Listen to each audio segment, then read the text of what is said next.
Hai ma'am की दमत ngasi अनौब video हम पुदुन लाक्सरे ngasi करी मथेन चाने द्रो मैम येंग ताबिना सिगी मथेन की मागाइदा सिगेक्ता मगजरेको सिगे मुकांगागा खामिसिमीगा जुल तो बम लेजरे मुकांगागा खामिसिमीगा थोंबम लेजरे अरगे सिगे मुकांगागा अरगे साक का थोंबम लेजरे साक ऐसे सेगी पोचे कइनो खंगद्रे मैतै दंतंग मयाम नंगता येंबिवै सिगे साइड थोलमगे से पामिसे करिमादा ऐसे पामिसे याम हाउना चाजाय बोरा हुसाय अरगे खामे से माने nga macha ga thonga chai nga achobga ju thonga chai alu ga tawra ga sungong chai mayam pujalaga mayan nyan tawna sungong chai ase pamise kaino khangde maitai ju chabani asige sige mi na di mayang sing di ai se sak kaw yana moi di sak ai nung chai aba adege sige siga mukanga ga kaino ga adu besonga bora hawo ma lejare mukanga gi bora nga macha gi bora gari chik na baita sige sige tilau lejare tilau gi mana lejare lebu lejare ngasi se hajra ngate lebu ni se asini ngasi gi mathen se do ngasi gi mathen se mukanga gi mathen ngata ore nga macha gi mathen ngata ore aduri मैम चाबा हौनो बेत जरगे चाबा हौदिङै सिगा इसै मते मत लानथोक सरंग ma'am दम त मैम नमियं ताबिना सि एगी इसै सेबु लेट्स गो इसै gi मागैदा 1k ओइना लैगदाबा नोंमा वाली बी सब्सक्राइबर माइथों मकालाम लिबी माइथों मकालाम लिबी लैरोय नंगी फजबा मफम कैदा थिराबसु 1k ओइना लैगदाबा नोंमा वाली बी सब्सक्राइबर माइथों मकालाम लिबी माइथों मकालाम लिबी लैरोय नंगी फजबा मफम कैदा थिराबसु लैरोय नंगी फजबा मफम कैदा थिराबसु अदुरी मैम चाबा हौनो बै तबजरगे चाबा हौदिङै सिगा इसे मतंगी चैनल बोयना सपोर्ट तौजरमगे इसे से आइगी हाना आइगी पिक लिङै दगे नौना यूट्यूब पारको मतम दगे आइगी 15 सब्सक्राइबर लैङै दगे मागा तिनाखिबनि ngasi फाबो तिनारि दोइना मागी चैनल से ने प्रमोट तौबसे एकदम काउ लैबा काइनरि वानि सनामा मतमजु फंगदबा अदो ngasi माना इंगोंदा फोन तरो हाइरकोय वानी भाई नंग नुंगाइरिबो इनाउ नंग नुंगाइरिबा ना इंगोंदरि मापानगिनी इसे दो मागी चैनल ममिंग दु सिगे सिगे ना साइड तापसरमगे माया रियल लाइफ आइना लैबनि मागी चैनल अनि लै मायाम नुंसिबिदुना मागी चैनल सिबो अमुतंग सपोर्ट तौबिउ सब्सक्राइब तौसनबिउ याम फबनि मुकबांग पांगबै सिना मुकबांग तौबा मुकबांग पांगबै सिनाउ सिंगना मागी चैनल ले चलागा अमुतंग वीडियो यंगबिउ मा बोंगो सपोर्ट तौबिउ माना करिमाइने मुकबांग चाबा माना करि तौबाय दो अमुतंग मायाम यंगबिउ गे चैनल मचा मचा आइ खोइदा जामना लुरा चाना माना थमजबनि इसिनाउ दुआइ खनबनि माना मापांगी ओइबि अनि झारखंड गिनि मा आइना 15 सब्सक्राइबर लैनिङैदगी मागा लुना तौं तिनगिबि ngasi फाबो तिनरि आइगी चैनल की मरमदा करि तौबा तौदबा चैनल कमाइ तौरी हजि करि तौरी यूट्यूब न हजि कइ तौरी तौदे असिगी मरमदै मंगोंदगी सब समयदा अपडेट लौरम बने अब लौरी हजिकसु अदोइना खरानि सेइना कइररि मैतरोन ना वीडियो सेम हौबो नुमितगी मागा खरानि वारी सानाद्रे हाइबा तारे कइ नै सोराकदा इना वीडियो सेमबगी बिजी होइबा लैबथिगा दो ngasi माना निंजंग नैंगोंदा फोन तरोना वारी सानै आइगा मागासु वारी सानै आइदु मरमता वाई सानै आइगी चैनल की प्रॉब्लम तारगासु वीडियो डाउन तारगासु जाम तौरगासु इना प्रॉब्लम अमतंग लैबगा इना चैनल की मरमदा प्रॉब्लम हेक लैबगा मागा वारी सानै माना लोइ ताकपिले इंगोंदा आइगी 15 सब्सक्राइबर दगी ngasi फाबो तिनरिबा सब्सक्राइब इचे मनी से आइना मंगोंदा दीदी कवि को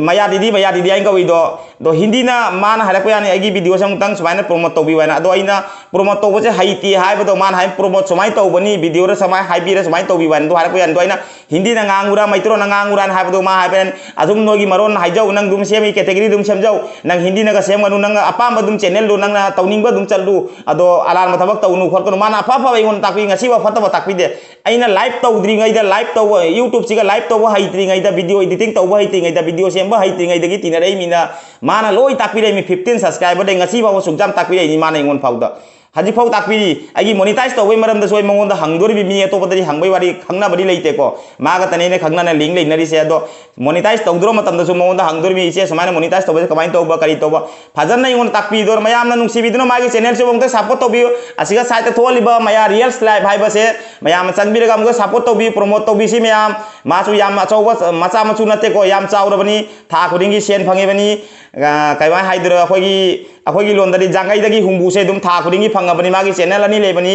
अदो माना हंदक मसा खरा ngamdabadुगा था मा फारे माना वीडियो थांगतबा ngasi एगोन फोन तोरे मसा फरा मतुंगदा मसा ngamdana खरानि लैउराबा मादी मुकबांग तौबगी वीडियो तौबनी कुकिंग मुकबांग चैनल अनि लैबनि मयामना पामगा ब्लॉगिंग दा सनिंगसु माय ब्लॉगिंग कुकिंग अदोय चैनल मा लैबनि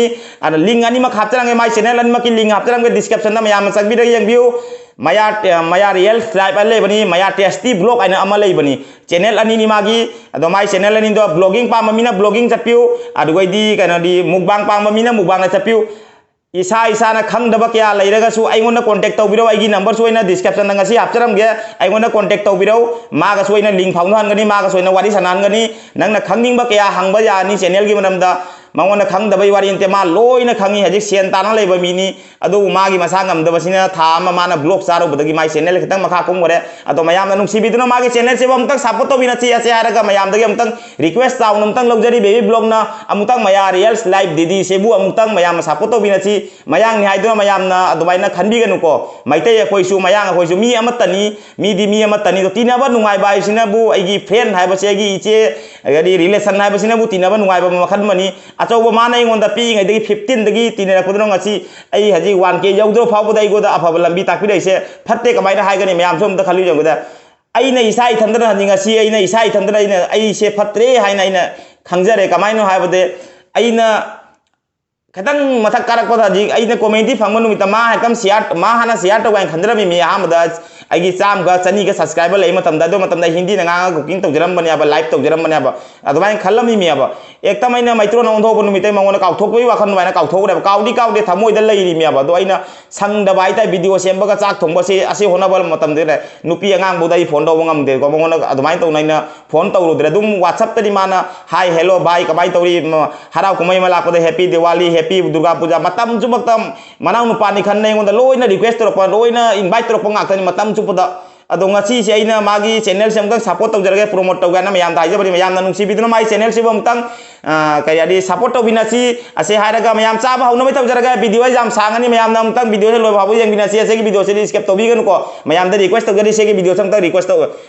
kaina tau biganu kaya di skip tau biganu ise ki channel se amtang support tau binasi magi link doina description lo hapchang mani mayam na pamaga su youtube ki maram da kari kari khangning ba lairaga su aingonda contact toroga magi number aina transfer tau gani wari sanan gari bro khangde sister khangde isina upun maktai na request tau jadi aigi description sanga gamta yang view magi description magi link hapchang mani siga site tu tholam ge maya tasty blog maya real life aina tholam ge channel description de hapchang ge aduga aigi number su hapchang ge muno na contact tau ninga ga ida dum pirakani aduri me am chaba hono betar ge let's go baby blog ki kit diaw tau jarage aduri me am chaba hono betar jarage ai ne hek chak chaba hoge to bodane is aigi ina ki mi singina lang basine kari hai uni bo phuna ri da kai to uri ba khang de bo kang na maru na wa dugai di moi na maru na ma ngasi di video khara sang ko saunu ko asige kam hok jarage du khamen simi sam keno siga gi khamen simi ga ngama saga jul hai tai se jadi inam dara jul sa ba sidi haina keno to ni ko mina ngok na ni ko jul lai sidi olang tara saga dani asige di olang indu humanga sawi song lai bakta handak inam da ka leitra mane guwahati se laitari khara farabine inga ga waine inamda du phuri athaba gali selaga aina video sem do khallaga itagi mango kariyo mang dubaina khalla nukning bo jawre mine aduri myam saba hono bai tawdage be blog ki kit taw jarage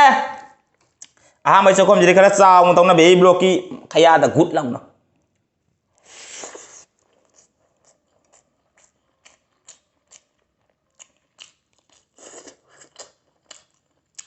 एकदम perfect फलन same हो रहा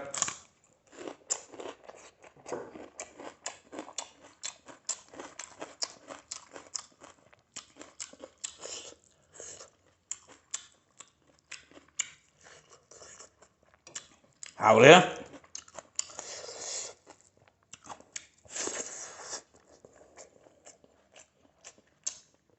ngã bora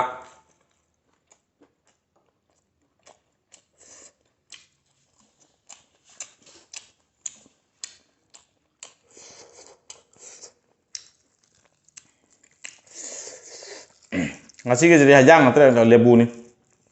asi ju mana mungsi asang be lebu to hajrang namu helina mana mungsi baca hajrangi mana muduna bucaka boro lam laman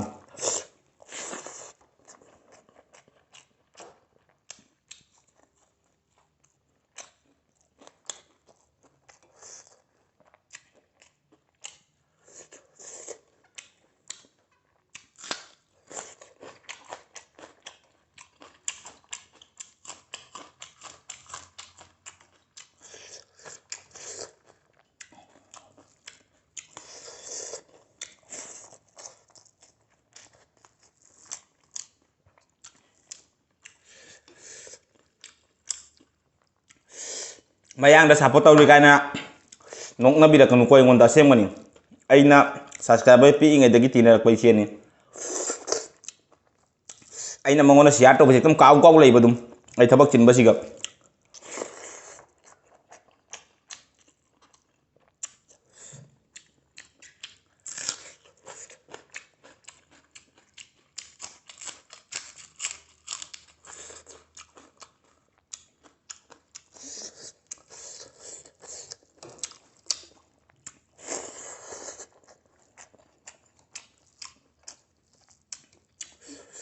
YouTuber ꯁꯤꯗꯤ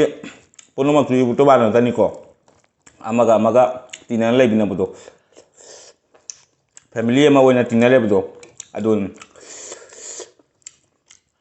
ꯑꯩꯒꯤꯗꯤ ꯃꯌꯥꯗꯤꯗꯤꯁꯦ ꯒꯨꯔꯨꯅꯤ ꯑꯁꯦꯡꯕꯅꯤ ꯑꯩꯒꯤ 15 subscriber ꯇꯤꯟꯅꯔꯦꯃꯤ ꯉꯁꯤ ꯐꯥꯎꯕꯗ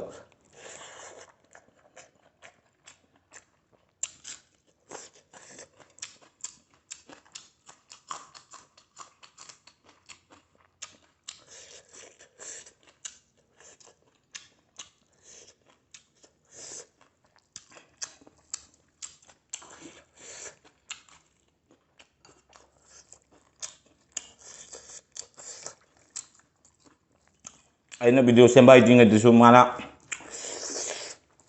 ꯇꯥꯛꯄꯤꯔꯦ ꯌꯥꯝꯅ ꯑꯩꯉꯣꯟꯗ ꯀ꯭ꯔꯥꯏ ꯃꯥꯁꯇꯔ ꯆꯔꯨ ꯁꯨꯃꯥꯏ ꯁꯦꯝꯃꯨ ꯁꯨꯃꯥꯏ ꯁꯦꯝꯃꯨ ꯍꯥꯏꯅ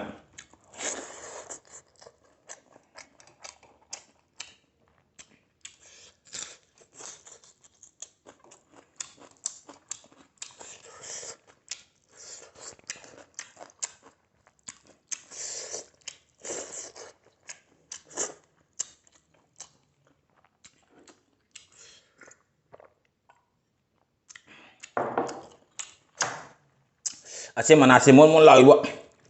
ꯀꯔꯤ ꯄꯥꯝꯕꯤ ꯍꯥꯏꯗꯣꯏꯅꯣ ꯈꯪꯗꯦꯕ ꯑꯩ ꯄꯥꯝꯕꯤꯗꯣ ꯑꯩꯅ ꯁꯣ ꯇꯧꯍꯜꯂꯝꯕꯗꯣ ꯃꯌꯥꯝ ꯃꯨꯟꯅ ꯑꯝꯇ ꯌꯦꯡꯕ ꯆꯦꯒꯁꯨ ꯍꯧꯖꯤꯛ ꯁꯣ ꯇꯧꯍꯜꯂꯝꯕ ꯆꯦꯁꯤꯒ ꯃꯨꯟꯅ ꯑꯝꯇ ꯌꯦꯡꯕꯤꯌꯨ ꯄꯥꯝꯕꯤꯗꯣ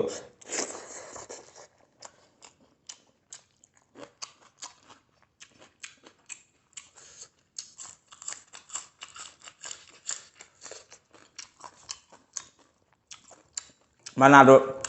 ꯆꯥ ꯃꯅꯥ ꯄꯥꯝꯕꯤꯒꯤ ꯃꯅꯥꯗꯣ ꯉꯥꯛꯇ ꯇꯧꯕꯅꯤ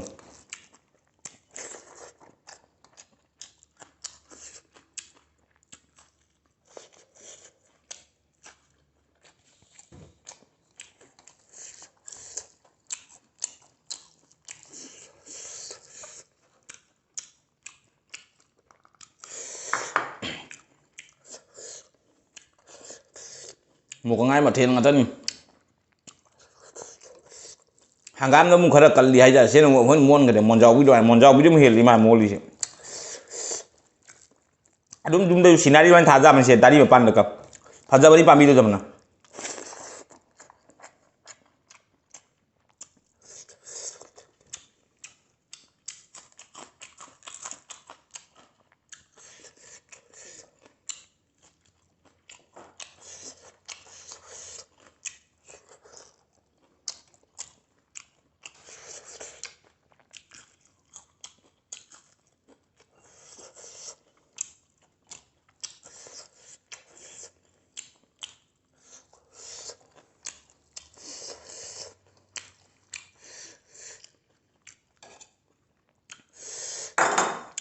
ꯑꯩꯈꯣꯏꯗꯤ ꯁꯨꯃꯥꯏꯅ ꯈꯤꯇꯪ ꯆꯥꯕꯗ ꯄꯨꯛ ꯊꯜꯂꯤꯗꯅ ꯑꯩꯅ ꯍꯥꯏꯕ ꯃꯌꯥꯗꯤꯗꯨꯗꯤ ꯕꯣ ꯆꯥꯛ ꯄꯨꯈꯝ ꯑꯃ ꯑꯁꯨꯡꯕ ꯍꯩꯖꯥꯡ ꯇꯦꯡꯀꯣꯠ 10ꯔ 10 ꯂꯧꯕꯅꯤꯕꯣ ꯌꯦꯟ ꯊꯣꯡꯕ ꯑꯗꯣ ꯊꯣꯡꯕ ꯑꯗꯥ ꯊꯣꯡꯕ ꯐꯖꯅ ꯆꯥꯕꯅꯤꯕꯣ ꯃꯥꯗꯤ ꯃꯁꯥꯒꯗꯣ ꯐꯖꯅ ꯅꯣꯏꯕꯅꯤ ꯑꯃꯨꯛꯇ ꯌꯦꯡꯕꯤꯌꯨ ꯃꯌꯥꯝꯅ ꯃꯨꯛꯕꯥꯡ ꯄꯥꯡꯕ ꯏꯆꯤꯟ ꯏꯅꯥꯎꯅ ꯕ꯭ꯂꯣꯒꯤꯡ ꯄꯥꯡꯕꯁꯨ ꯕ꯭ꯂꯣꯒꯤꯡ ꯆꯦꯅꯦꯜ ꯂꯩꯕꯅꯤ ꯑꯅꯤꯃꯛ ꯑꯩꯅ ꯍꯥꯞꯆꯈꯤꯕꯅꯤ ꯂꯤꯡꯗ ꯆꯠꯄꯤꯔꯒ ꯑꯃꯨꯛꯇꯪ ꯌꯥꯝ ꯁꯞꯄꯣꯔꯠ ꯇꯧꯕꯤꯅꯁꯤ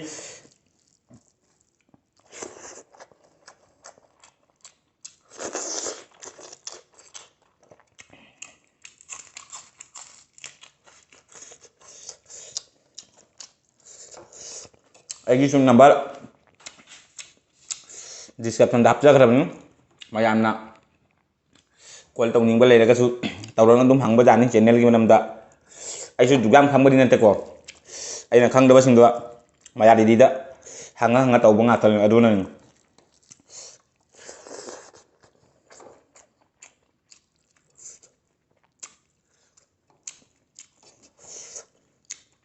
ꯑꯩꯁꯨ ꯍꯥꯟꯅ ꯂꯥꯏꯚ ꯇꯧꯔꯝꯃꯤ ꯃꯥꯅ ꯇꯥꯛꯄꯤꯔꯤꯕꯗꯨꯁꯨ live nanggi watch time khara lakani hajik mu live tawba jada kai gina di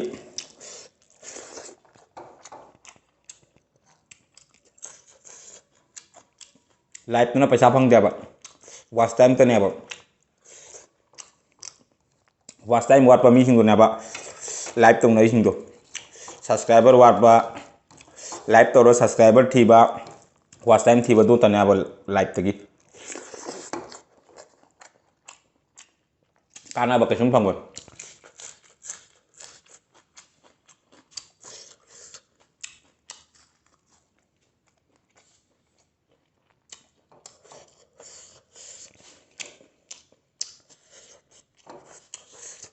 adum mayam ga wadi uta sana bagi live to budi kaje ko paisa tan gena live to di jate live to paisa phang deban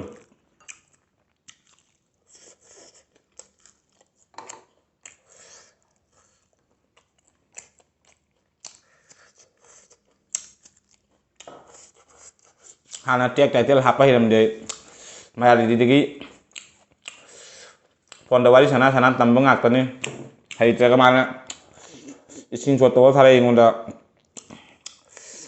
mayam na ingon tabi gare help yam tabi gare ai gi 15 subscriber le bada mana 50 bau de ingon chingam ni mana hana di 50 jok dei live tok jam de ki jara mane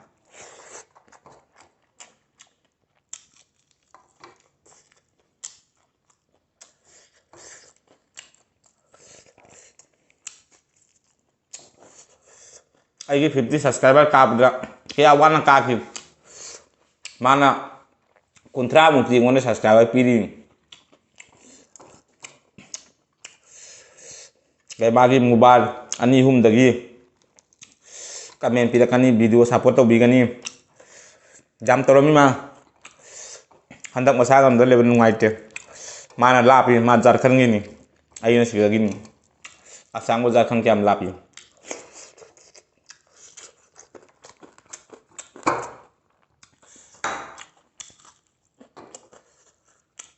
mayam si bidno mai channel se bung tak support to biwa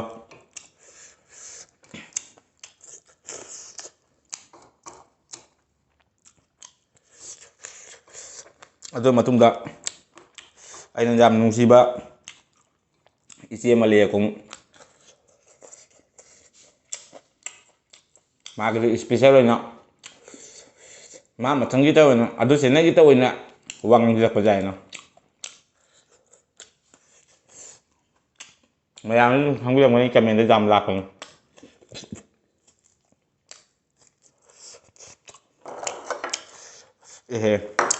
adun zoom gitu mana itu apa kalau seluruh video dia asang dengan sih